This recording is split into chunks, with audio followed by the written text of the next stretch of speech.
You see, I am a simple college student living alone in an apartment. I was very enthusiastic about the release of Pokemon Heart Gold and Soul Silver here in the States.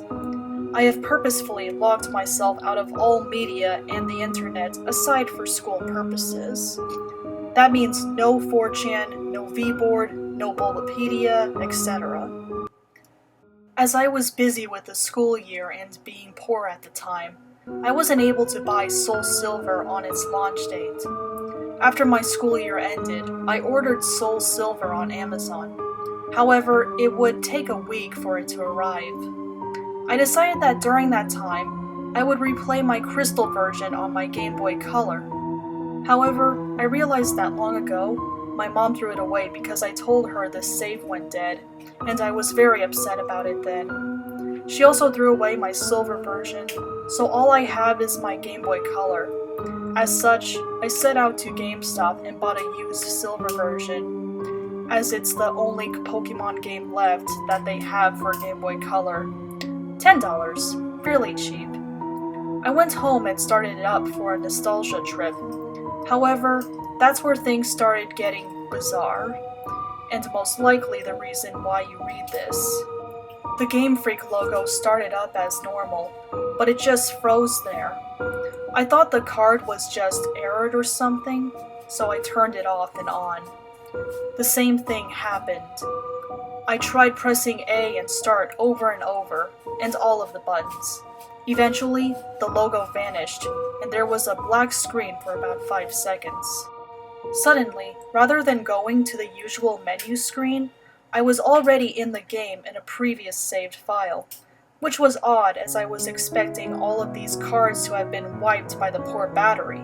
Either way, I wasn't complaining as I would have chosen the continue option to see what the previous guy did anyways.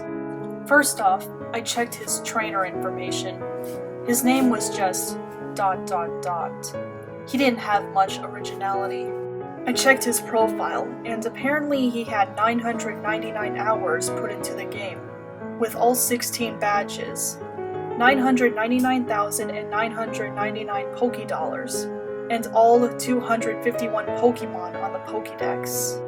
Seeing as he apparently had Mew and Celebi logged also, I am guessing he used either a Game Genie or was a really hardcore Pokemon player back then. I checked his Pokemon to see what a badass team he has. To my surprise, I saw 5 unknowns and a 6th Pokemon named Hurry. I'm thinking that this must be some cruel joke by the person who last played this game, but I decided to check the profiles of the Pokemon anyways. As expected, they were different letters of unknown, all level 5. I was a bit shaky with my unknown alphabet at the time, but I identified the word spelled out to be leave. As for the 6th Pokemon, it turned out to be a Cyndaquil. Mind you, this is before there were individualized Pokemon icons. The Cyndaquil looked normal, but it was level 5 with only 1 HP, left with only 2 attacks, Leer and Flash. I don't know why they named him Hurry, but at the time, I just disregarded it. The most eerie thing was that, despite my volume being at max, none of the Pokemon he had said their usual cries.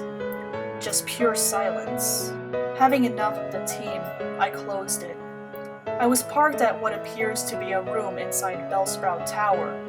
However, for some reason, there were no NCPs around. Even more eerie was that the pillar in the middle didn't move at all, as if just leaning on its side. There was no music at all, and there was no exit or ladder, or at least I thought there wasn't. I walked around for a few minutes, but can't seem to find a way out. This was certainly not a room I've seen in the Bellsprout Tower before. I tried checking my items for an escape rope, but the bag was completely empty. There wasn't any wild Pokemon either. Finally, I managed to find a ladder, which turned out to be behind the pillar.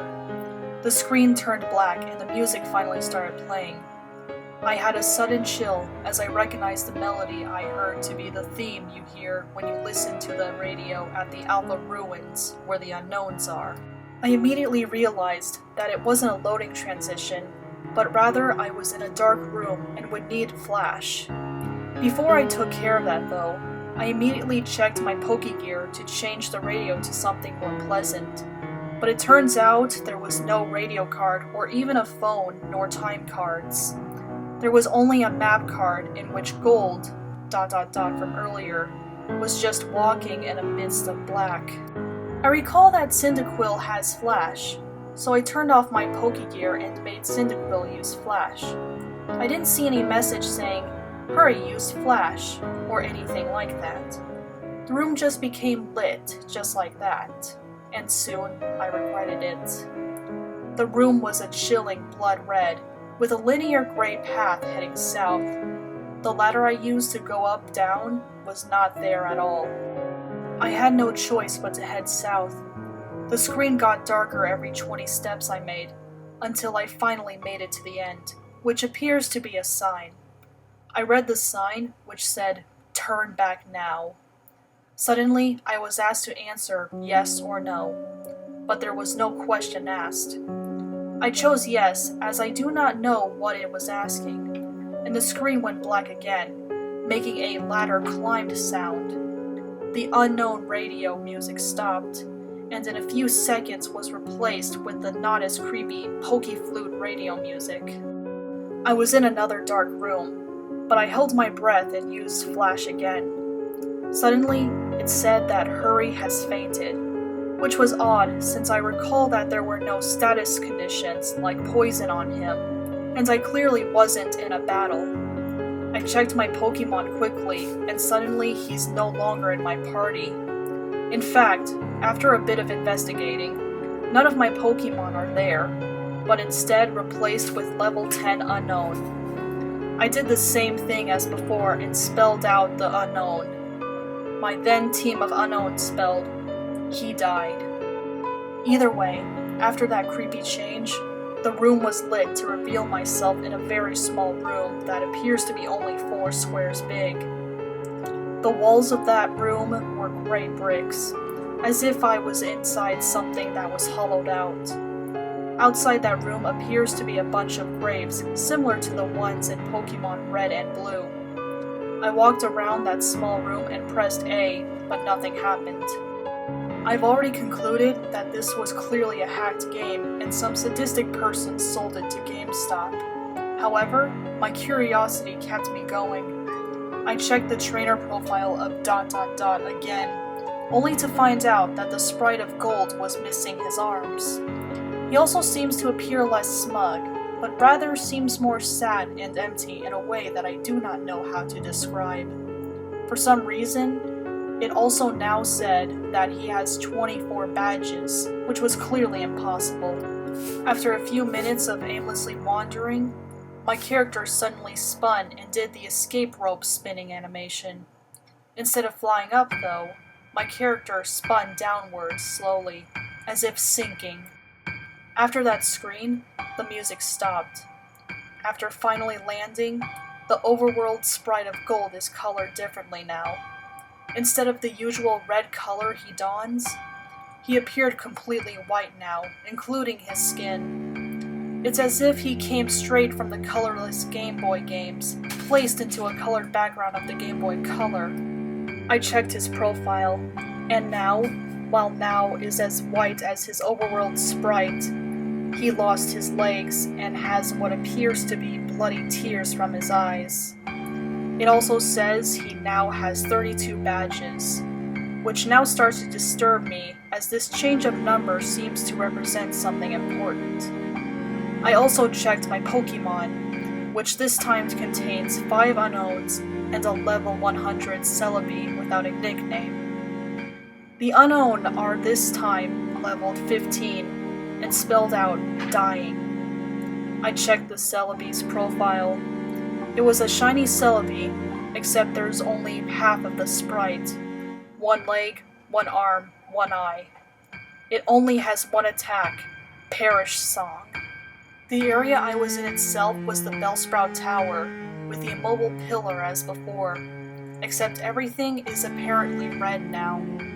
I walked north for what felt like forever.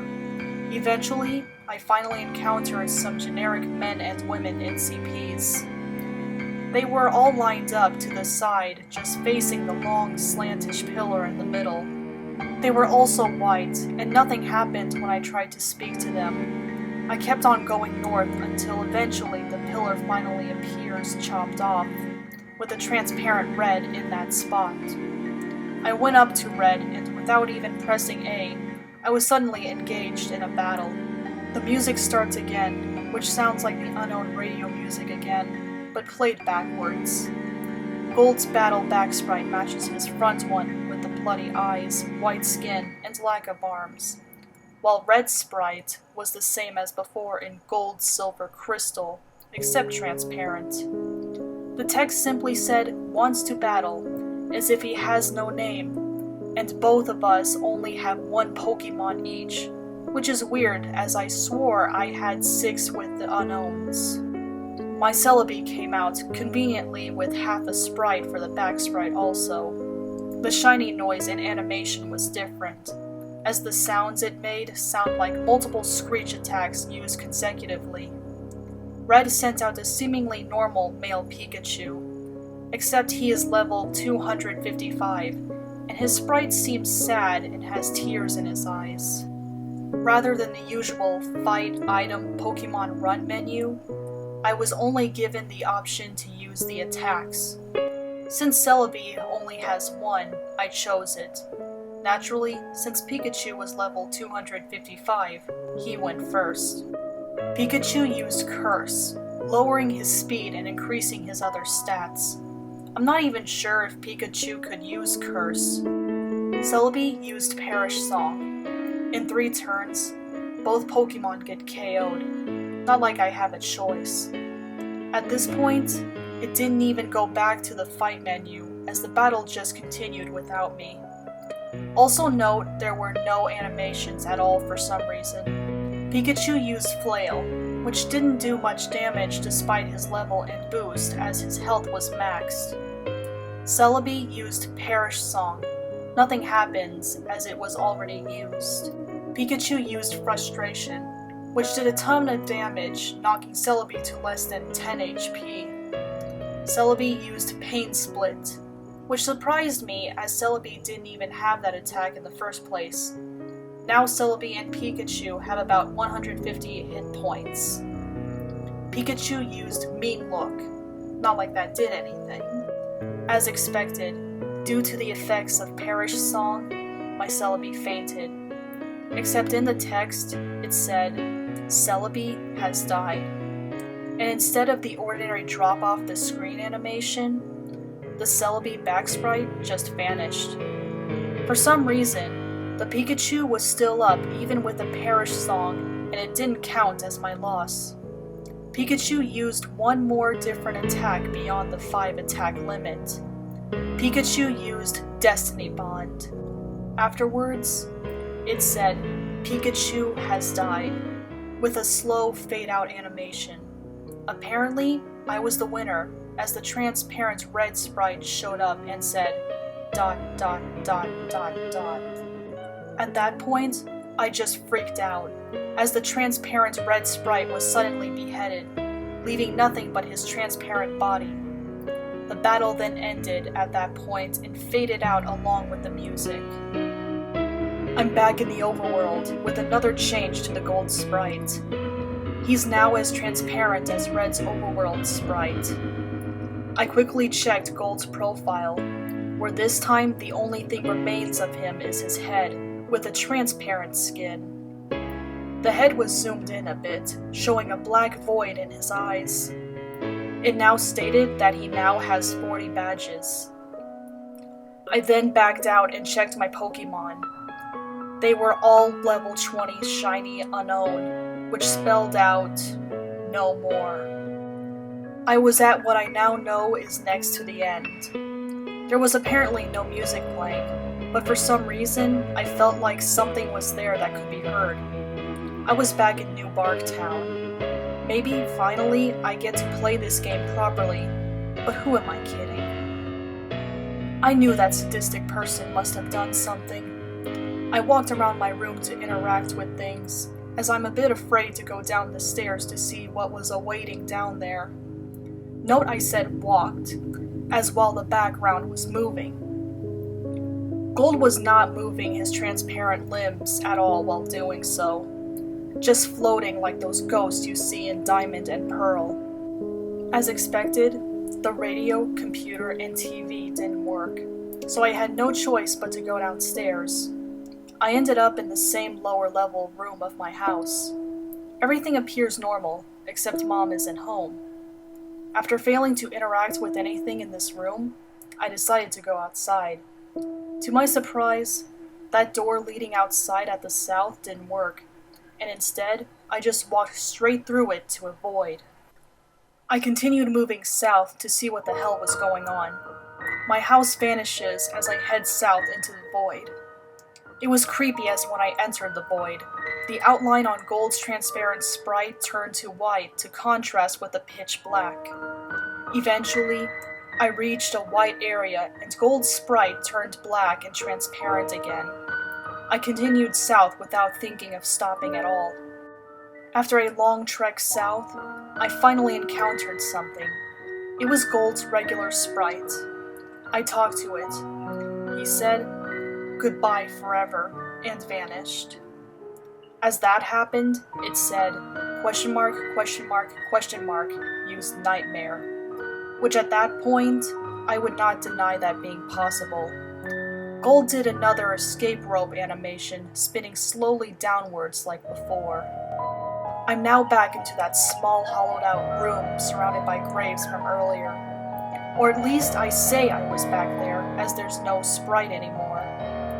I tried to walk around but nothing moved. Not even the wall bumping noise was heard. I checked my trainer profile with absolutely no gold sprite left. It said I have 0 badges, and all the pictures of the Johto gym leaders at the bottom were replaced with skulls. I checked my Pokemon, which were all level 25 unknown. As expected, it spelled out a phrase that I dared to read. I'm dead. As soon as I went back to the overworld, the room I supposedly was in was then covered with the same blocks as the walls. I then figured out what exactly that room was when the final text said, R.I.P. That room was a big grave, surrounded by other graves. Gold has already been dead. He died presumably a few years after he defeated Red. He was a young trainer who, despite his efforts in collecting so many badges and attempts at becoming a Pokemon master, was still unable to avoid the inevitable fate of death, and his efforts were eventually forgotten by the next generation. I was unable to escape from that text no matter what I pressed. I tried resetting the game, and the same thing happened, at which I finally decided to give up on that horrible nightmare. After that experience, I will never look at the gimmick unknown the same way again. They say that only the first generation have folk tales and legends, but the second generation have shown me how unpleasant the truth can be. I eventually enjoyed the Soul Silver immensely, but I still can't unthink of what that rigged game has told me.